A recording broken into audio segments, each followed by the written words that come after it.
Hello, my name is Daniel, I'm Stephanie. and we are co-creators and stewards of New Story Farm in south central Minnesota.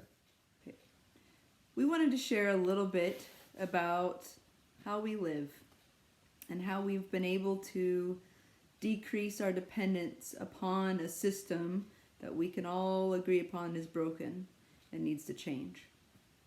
And part of how we've been able to do that has been growing our own food. We've been privileged enough to live on land, Daniel's family farm, that has enabled us to grow the majority of our food, upwards of 80%. That means we're not having to buy food from the industrial system, which is not taking care of land, which is exploiting people, and also not growing very healthy food. By growing our own food, we're also growing our health. We are intimately involved with nature every day. We get lots of sunshine, fresh air, and a close relationship with the soil microbiome, which helps to keep our guts healthy. Besides health, it's been a great boon to our emotional well-being. Being active and moving our bodies has been wonderful for our happiness. Before we lived this life, each of us had corporate jobs behind desks 5 days a week, 8 hours a day. We weren't as happy as we are now. Our bodies were not as strong. And we recognize not everyone has the opportunities to live on land and to grow food. And before we were here living on land, we were seekers. We were looking for another way to live from our corporate existence. That led us to living on dozens of farms that belonged to other people or intentional communities. We were just looking for our place. We never imagined that we would be stewards of land ourselves. There are lots of opportunities, and we utilized intentional community.org network. We also utilized the WWOOF, Willing Workers on Organic Farm website, www.oof.org. There's helpx.com that can put you into touch with people who will give you room and board and sometimes some money to just come and help out. And in the meantime, you learn more about growing food and ecology, and if you feel it's a right fit for you to live a land-based life. So Stephanie and I both independently and together have spent a lot of years actually working on other people's farms, other people's lands, community farms, community gardens, lots of different ways to access land. So we've had a lot of experience in different types of farming around the world, and we came to regenerative farming, which I guess in my definition would be a way of farming and growing food as a byproduct of ecological restoration, where you're actually working with nature rather than against it. You're learning what that part of the world once was, what it grew naturally before our culture came along and uprooted it, and growing food that wants to be there rather than that doesn't. So every year that you grow food, you're actually you're improving the capacity for that land to grow more diversity and abundance for not just humans, but for every being on the planet.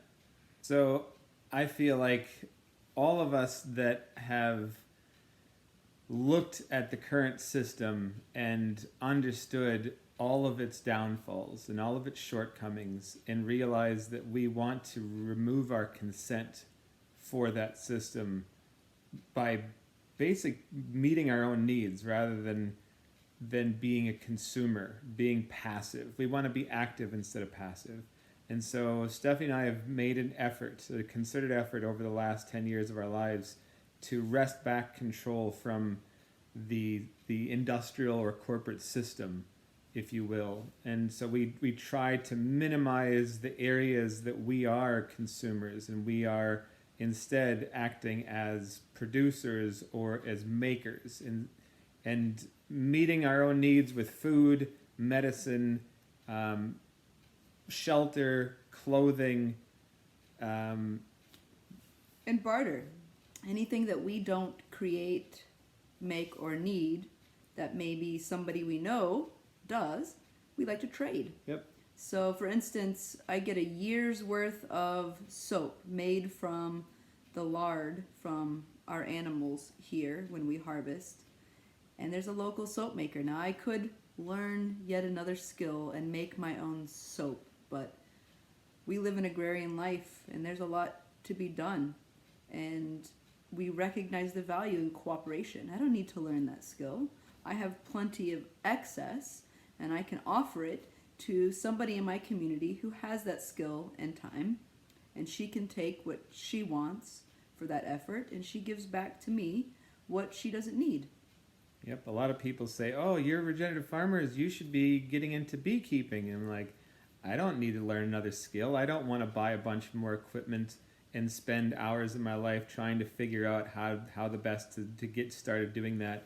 And so we've got a friend just not too far, an older couple that have a farm and they're beekeepers. And so we just trade them like mechanical work or medicinal herbs for our year's supply of honey or candles.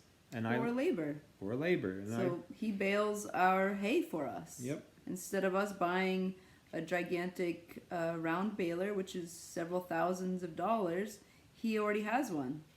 And Daniel trades mechanic labor for the labor of baling big round hay bales for our cows.